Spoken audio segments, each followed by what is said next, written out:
everybody, welcome to another episode of Purple Insider. Matthew Coller here, and joining the show, Eric Edholm from NFL.com. And how about this, Eric? We have talked so many times through the years about the draft, your analysis and who the Vikings are picking, last year, quarterbacks, all those things. I thought it was only right when this team's 14-2 playing its biggest game to bring you on to talk about a Vikings football game. So, Eric Edholm, what is up, my man? How are you? Well, first of all, I feel honored. I thought you just called me in for those 18 inning games. No, I'm kidding. I'm this is the biggest game of the year. I couldn't be more excited.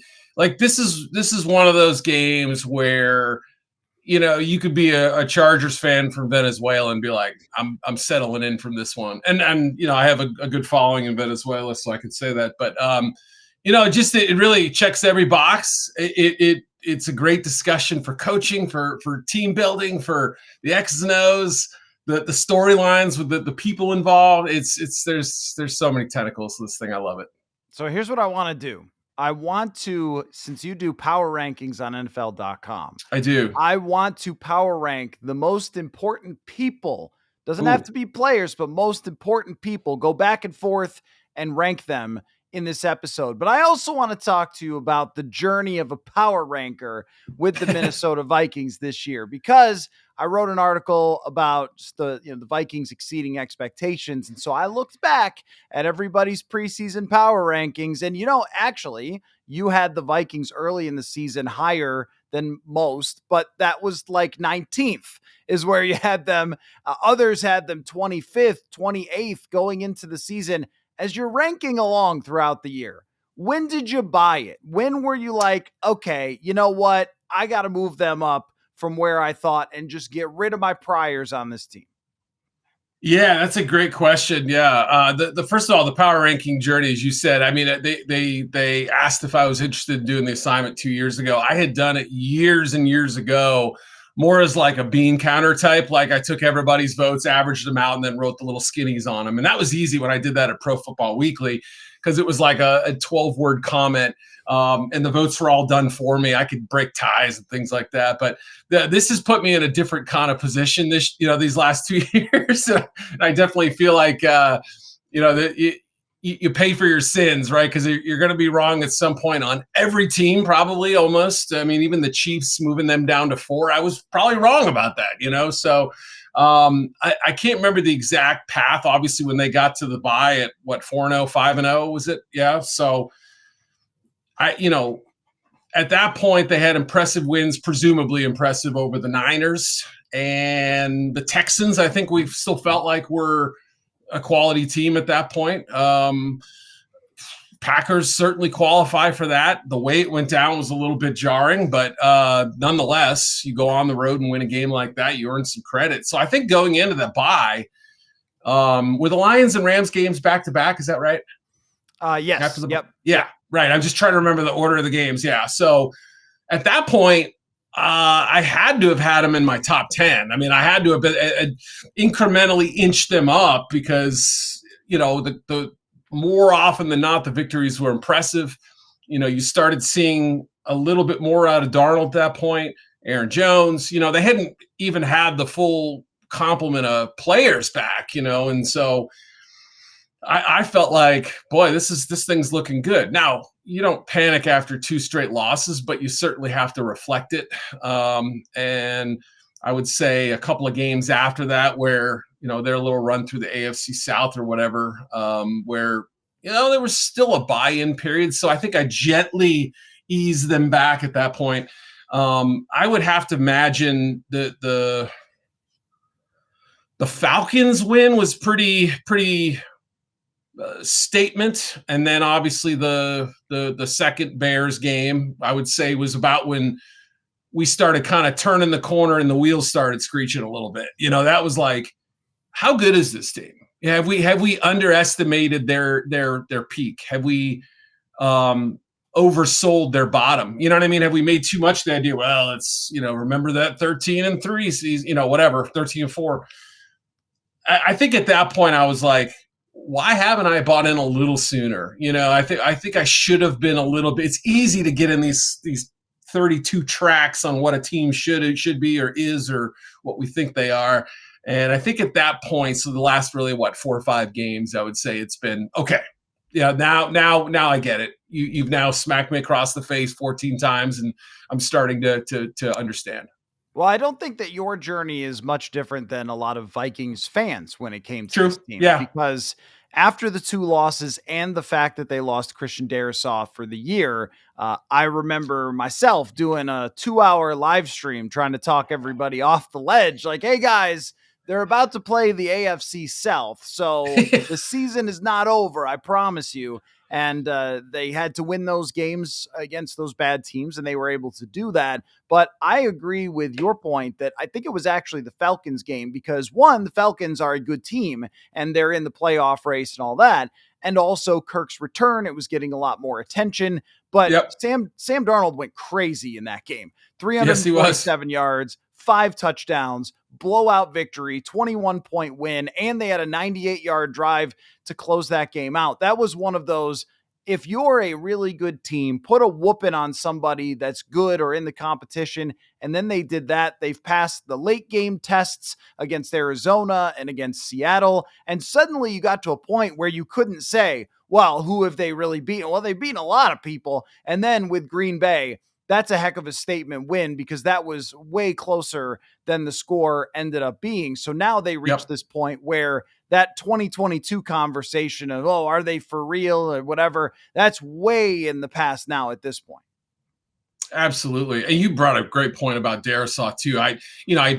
Cam Robinson's been so steady and so solid, in my opinion. You can tell me if I'm wrong, at least what I've seen based on, TV copy and a little bit of deeper dive than that. But at the moment, that was a big, big deal. I think Vikings fans clearly understood how much this guy has grown to mean for the team, especially, at that point, I would say you're still selling yourself on Darnold and you're still, Hawkinson's, I think, just coming back to the lineup at that point and all this stuff. So there was this volatility about the team. And then you pair that with, a couple losses and some close wins. And yeah, I think back to that Rams game, they had the ball in a 1-score game, potentially going for the game tying score. We know how the Lions game ended up too. So, they've not only been in every game, which they accomplished in the 2022 season, but like you said, they've also had those statement victories, either over quality teams or by significant margins against respectable teams. And yeah, that whole thing I think is kind of helped put the bow on the top of the wrapping. I don't know how often I've ever seen a team go through an entire season, and it's not over yet, without getting beaten badly even once. Even the great Patriots team would always have some game where they just Pittsburgh or something. Right? Yeah. Yeah, exactly. Right. There was a Jets one mixed in there. There Yep. was the one time that Sam Adams ran a touchdown against Tom Brady. And then, of course, the Patriots win the Super Bowl that year or whatever. But there's always one meltdown. And with this team, their 2 losses are combined by 12 points. And really, if a face mask is called in the end zone against the Rams, it's 10 points. To only have 2 losses by a total of 10 points is really shocking. I think the consistency of this team week in and week out, that there's never a complete no-show, the focus behind Kevin O'Connell. And I also think, Eric, this is why veteran teams win. And when you look at the average age of Super Bowl teams, you see a lot of older veterans because they are the most consistent players. And I think one of the things that maybe we underestimated is some of us had them finishing with a winning record at the beginning of the season, just saying, but I didn't have 14.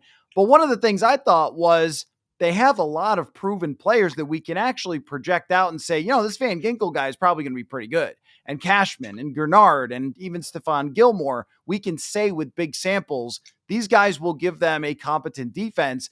It really just came down to, is Sam Darnold going to be consistent? That I did not think was going to happen. I thought it was going to be 3 weeks up, 3 weeks down. And at the end, you just hope that he gets one of those big ups. And instead, he's been one of the most consistent players on the team. Yeah. To your first point about the week to week consistency and the being in every game or controlling, either controlling or being in the game with a chance to tie it or win it at the end. That's coaching, isn't it? I know it sounds pretty elementary to say that, and duh, obviously, but like to the New Orleans Saints and the Chicago Bears, and maybe the Raiders, maybe the Giants, whoever else is looking for a coach this offseason, like this is the hallmark of a good team, is like you give yourself a legitimate chance to win on a daily basis or weekly basis. I mean, now to spin that forward, I didn't know that Darnold, like you, would be able to do that. We had always known Sam as kind of this, swashbuckling guy who on his best days could be pretty darn good. On his worst days, seeing ghosts against Bill Belichick with the Jets, you thought, oh no, there's there's something missing. If you're capable of that kind of performance, am I ever really going to trust you? That kind of vibe was always sort of hovering around him like a black cloud. And the Carolina experience, and how funny is it, by the way, that they had both Sam and Baker Mayfield on the depth chart in 2022. It let both go, and had to pay through the nose to get a quarterback they're now just starting to feel comfortable with again. Anyway, but yeah, that's what held me back too. And when I remember you and I talked prior to doing the show, we were just kind of gabbing about, hey, what's happening with JJ? What's going on with Sam? And you were kind of telling me how, JJ was ramping up at that point. He was just starting to make a move when he got hurt and everything. And so, it's hard not to get the wheels spinning when you're looking back in August and projecting, look, the Lions are going to be good. I think the Packers are going to be good. I think the Bears are better. Wrong.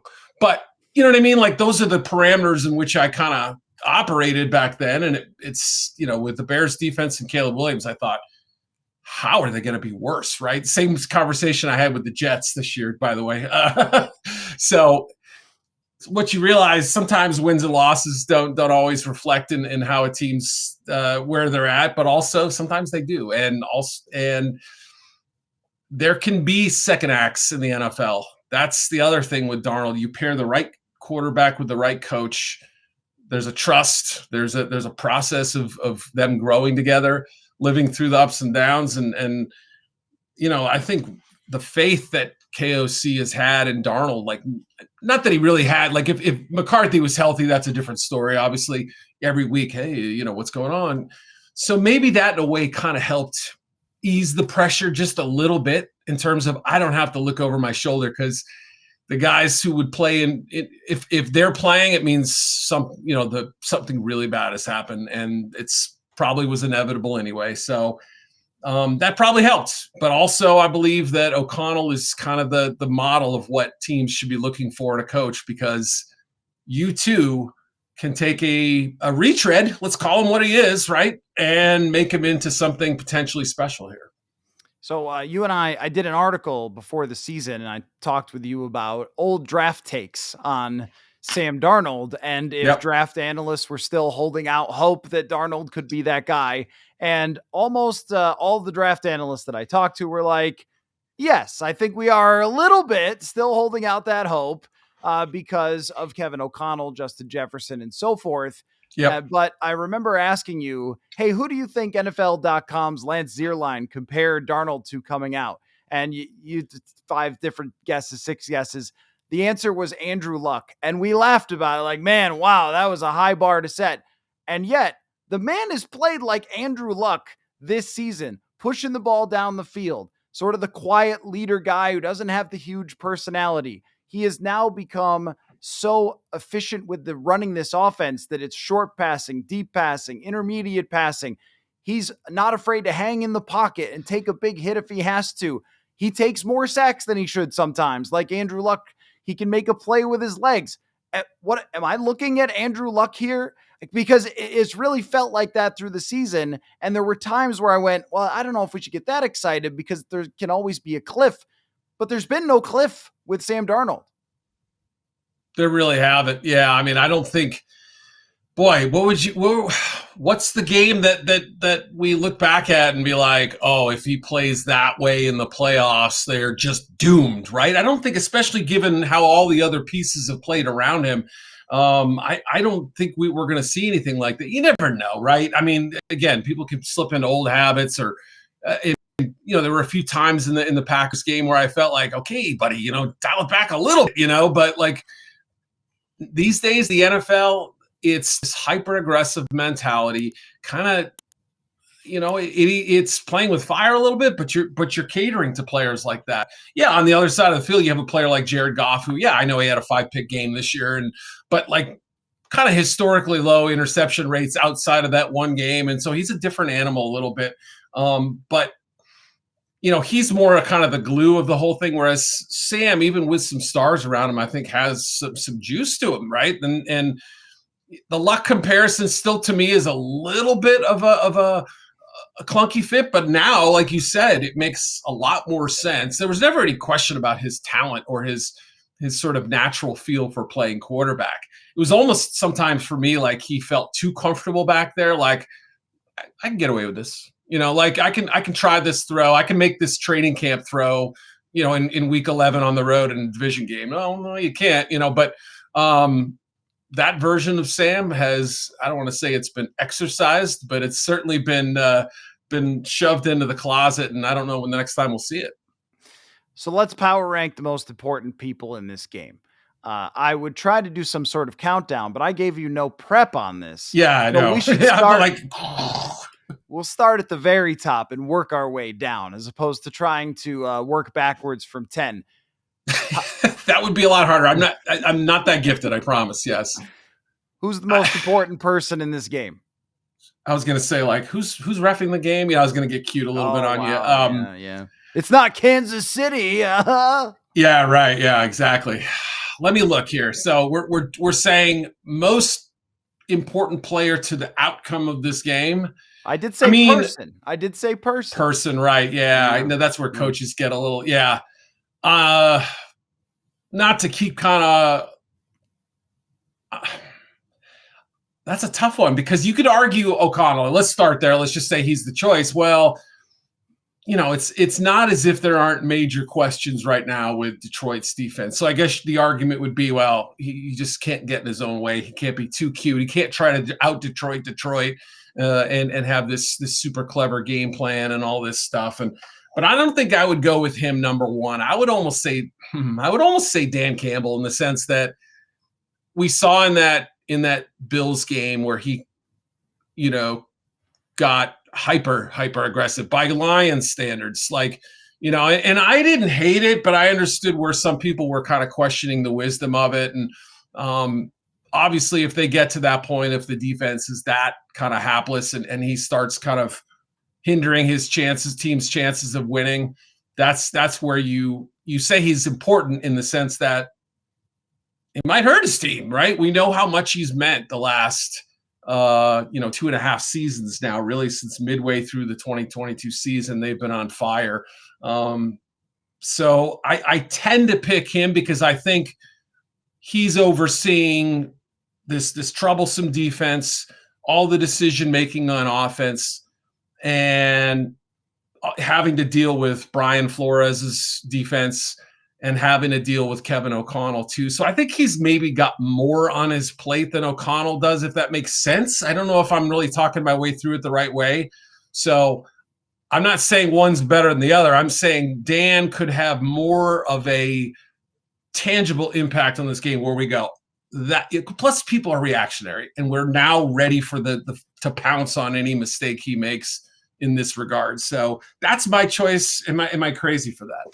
No, definitely not crazy for that. And especially because I feel like it's always a funny thing when we go into a game and we're talking about how, well, the fourth down decisions, the aggressive decisions, the fake punts, stuff like that. Well, that could be a huge determining factor in the game. You feel like you have no control over that. Like, oh, well, this matchup versus that matchup, you can kind of, well, how are they going to deal with that and so forth? This is those coin flips on fourth down, who ends up winning them. And how often does Dan Campbell push that button? We saw Dan Campbell in a game against the Vikings in 2022 go ultra conservative at the end of a game and kick a field goal, and they blew it because of that big catch by KJ Osborne.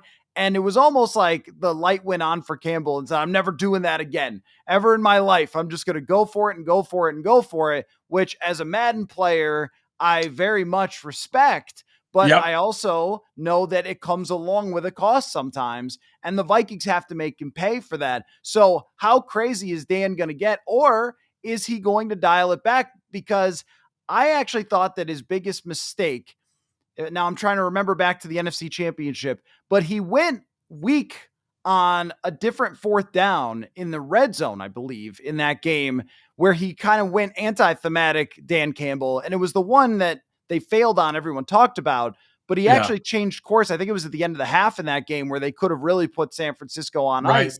And so I wonder, like, does Campbell pull up for field goals sometimes? He's got a trustworthy field goal kicker. Does he punt more than we would expect? Or is he just going to go for it and go for it and go for it? I think it makes him the most important, but also the biggest wild card in the game because he's so unpredictable. I would select for the second power ranked most important person, Brian Flores in this game. He got shredded. He got shredded last year. He got shredded before that.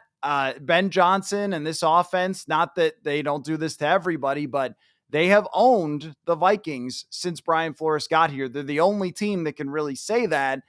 And now it's adjustment time. He's got Blake Cashman back. Did not have him in the first matchup, which was huge for stopping the run, huge for stopping Jahmyr Gibbs out of the backfield, the stuff over the middle that Jared Goff was so good at. How does he determine how much pressure he's sending? How much man coverage are they going to play? All these questions. And does he have a Belichickian rabbit out of the hat thing that we go, he hasn't done that all year. He's never played that coverage. He's never sent that blitz. That player's never played. One game, Gabriel Murphy was playing like 20 snaps. We were like, why is Gabriel Murphy playing 20 snaps? But this is what Flores does. And that's what Belichick did. And I am very interested to see what unique wrinkle he throws at this team. Yeah, you make 17 game plan specific plans when you come from that Patriots tree. Not that everybody else doesn't do that too, but they take it to a degree, or they've taken it, I guess, in Belichick's case. I agree, where you say there was a Super Bowl where some, like, the number 5 defensive tackle was out there on the first series. And I'm kind of wondering, like, what's going on here? Same idea. And you find out afterward, well, they want to keep their defensive linemen fresh, so they run some of the deep reserves. Okay, that makes sense, right? But then again, it's like the cornerback matchups and how much, how many pressures do they bring, and do they try to mix it up? And if it's 3rd and 7 to 10, do they bring pressure the first time and then fake it the second time, then bring it a third? Those are all the little things that kind of cumulatively add up. You may give up 16 yards on the first one, but you kind of planted a seed of, all right, they're coming again, then, or they're not coming this next time, and they'll do it again. And yeah, that stuff's really, I think, a big part of what they do. I almost went with Jahmyr Gibbs for number 1. I don't know if that's that would have been a stretch, I think, but I think I would do him for number 3. As you mentioned, the Cashman factor is a real sneaky big one for them. No David Montgomery, obviously. They've had guys like Craig Reynolds and Jamar Jefferson step in and do a really nice job, but there's a difference, right? And so Gibbs has looked terrific in this starring role. He says he's ready for extra duty, whatever it takes. Maybe they get Montgomery back at some point. Who knows? Excuse me. They'd love to buy, obviously, for that reason, things like that. But I would say Gibbs, and just how they're going to be able to keep, they're going to have others run the football, but he's going to be the primary ball toter, and he's going to obviously be involved in the passing game too. And you saw him with a great blitz pickup last week, something he hasn't really, probably was his best blitz pickup since he's been there. He hasn't been asked to do it a ton. There is that question of, can he handle a big blitzing Vikings linebacker? They've got some size in the secondary and the second level. And, that's something I think they'll want to test, because Montgomery, you knew you could trust him in that role. If he missed, he missed. But, more often than not, the effort is going to be there. So pass protection, pass receiving, and running. Possibly they have him on some other, special teams player, something like that too. You never know. I would say Gibbs plays a massive role in this game and how it plays out. And I'm not just picking all Lions, but I figured that may also kind of complement your knowledge of the Vikings a little bit better too. So, well, I think Gibbs is a great pick for this because he doesn't have that other guy to work off of. And David Montgomery has been a Viking killer. But then again, so has Jahmyr Gibbs, who's kind of crushed everybody. Now, I ran across an interesting stat. about Jahmyr Gibbs yesterday and just kind of looking through some of the factors that when he gets to the edges, he's actually not as effective as running between the tackles. Now, that kind of makes sense because look at the guards they have, look at the center they have. So they're great at creating space for him to run up the middle. The Vikings, if you look at what they did last week with Harrison Phillips, Jonathan Bullard, Jerry Tillery, Jalen Redmond up front, these are not household names, but these guys were able to stuff gaps. Brian Flores loves to run these kind of run blitzes where he just fires a linebacker into a gap and kind of tries to guess right about where they're going to run the football based on tendencies. And I think if you hit on some of those and can slow down Jahmyr Gibbs on early downs, and if Harrison Phillips can at least stalemate Frank Ragnow, who is such a beast at the center position, you've got a chance, right? Like you've got a chance to slow him down so they're not constantly working in 2nd and 3. And I think when they can work in 2nd and 3, that's when the play action stuff happens. That's when you're never sacking Jared Goff when they're going to throw screens and get the ball out of his hands quickly. It all kind of starts there and tumbles downhill. Also, I did want to say, people don't say tote the rock anymore.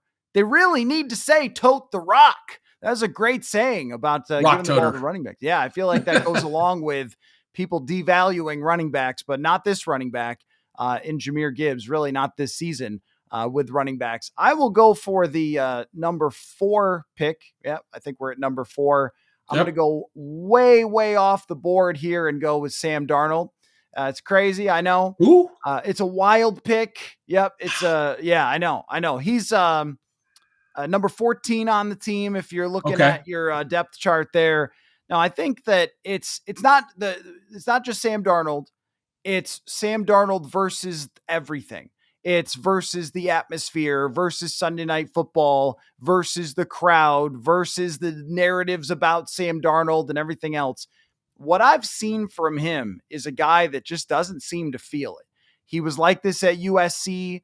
He's gone through so much that, maybe it's like the Batman, like I was forged in the darkness or whatever, like that there's nothing that can throw this guy off because he's just been through so much misery that this is just all gravy for him. And he was supposed to be a big moment quarterback when he came out, and he's been a big moment quarterback for him this year. But this is so much on the line. This is the difference between 1 and 5. It's the difference between chilling at home next week versus probably traveling to Los Angeles or Tampa Bay, 2 teams you don't really want to face.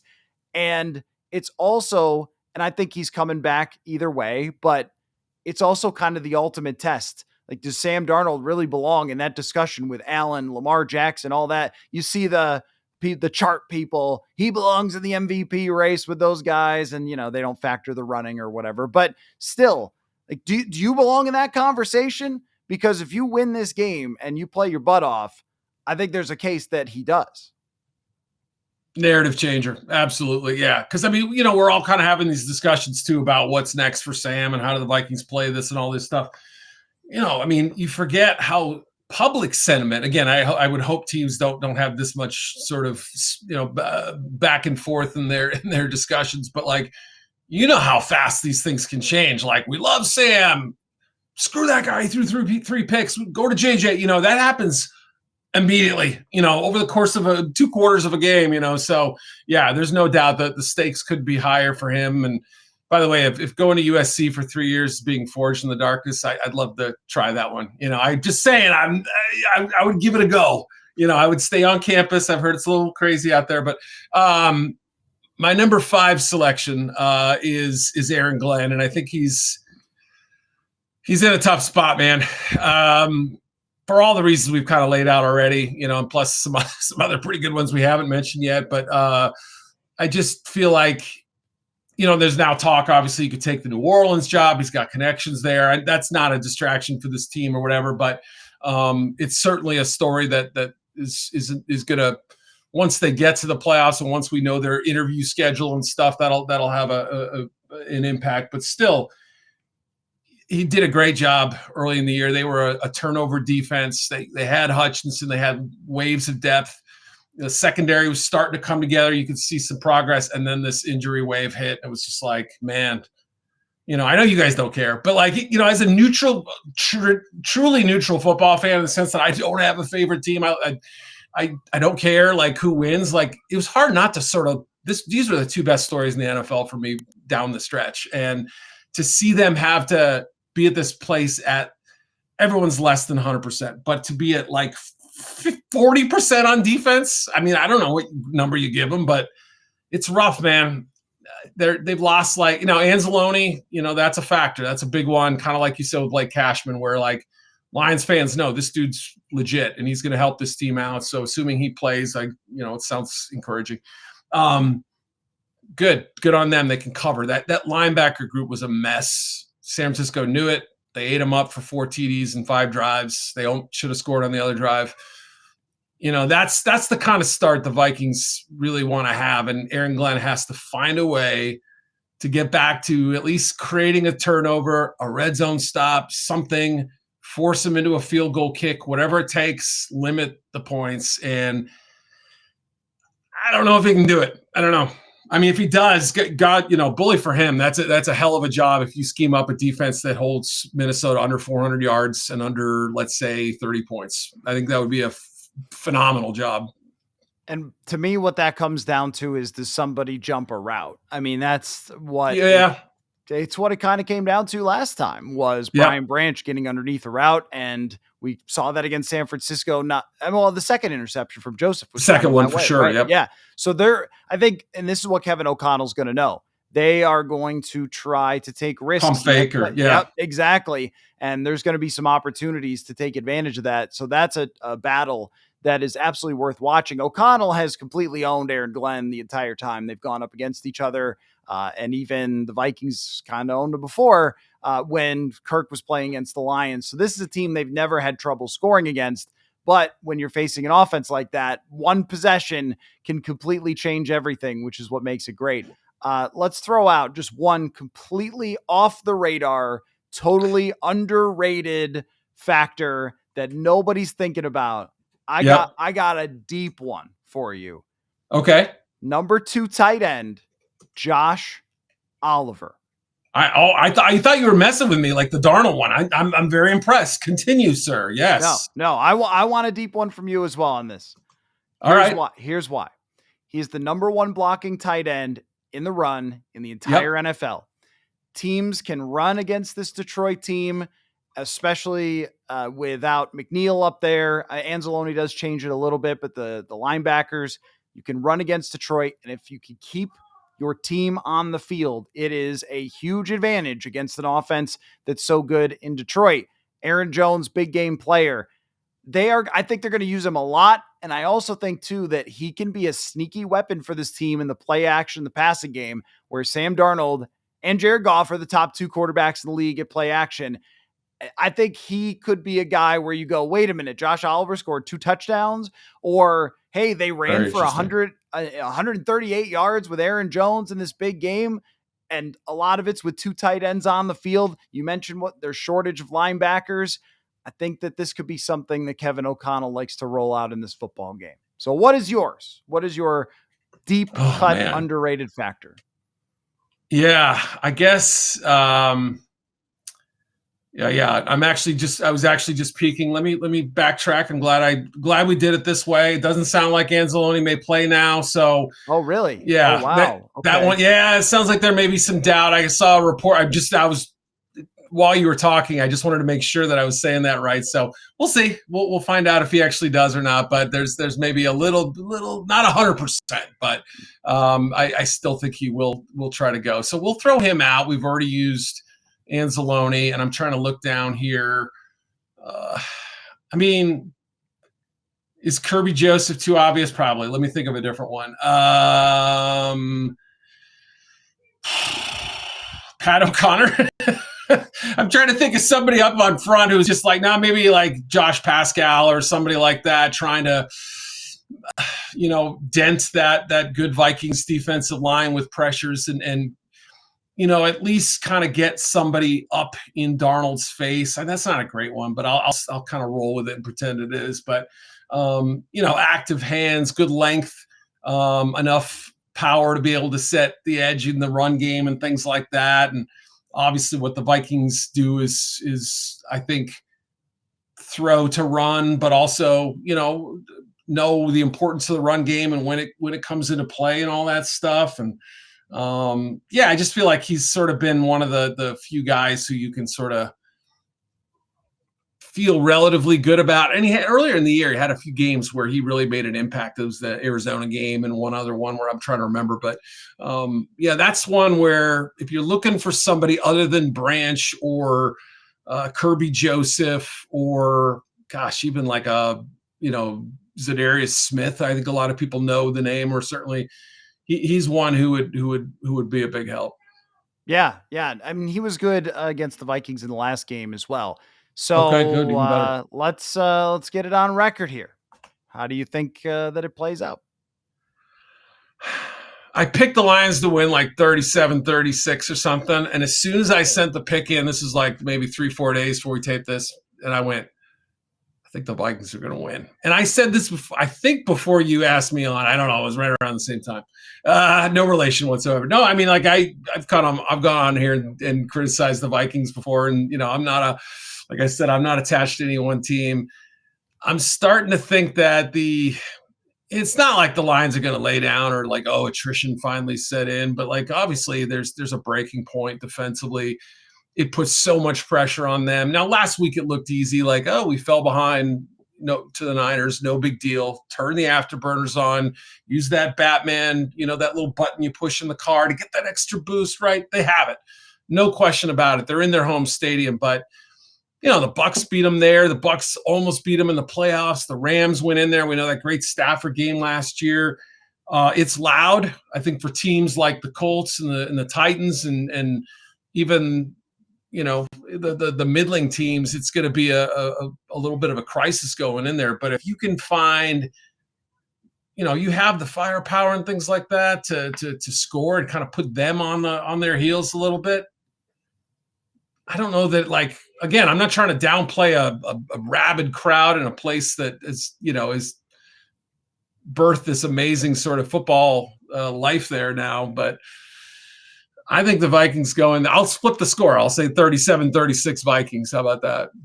I got 38-35. There you go. I think everybody I've heard, I don't know, I haven't like looked at a ton, but I've heard a few things on the radio and other people, like everyone is picking 3 score points or fewer. Everyone is picking in the mid to high 30s or higher. It's, are we going to get shocked by this thing and it's going to be like 24-22 or something? Or what's the crazy scenario nobody sees coming? What was the Seahawks and Bears score? 6-3 or something? 6-3. That would be the one no one's not coming. Yeah. They drive to the 1 yard line every time and fail on 4th down. Like it's like 600 yards of offense and no points. That would be kind of fun, I guess. Yeah, each quarterback. Well, if each quarterback has their worst game, like Darnold against the Jags or Goff against the Texans, they just throw interceptions back and forth. I don't know. I think the most obvious. Both teams won those games, though.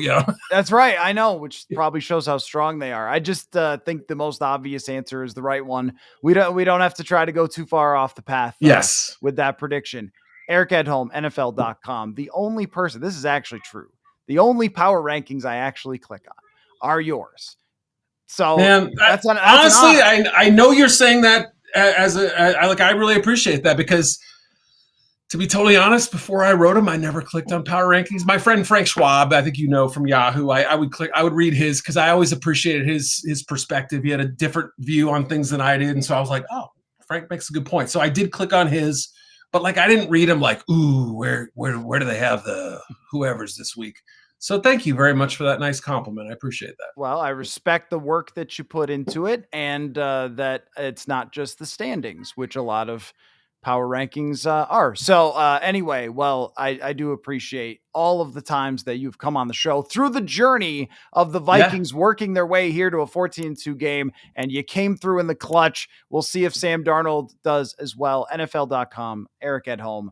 Thanks, man, and we'll talk very soon. Appreciate it. Looking forward to it, man. Enjoy the game.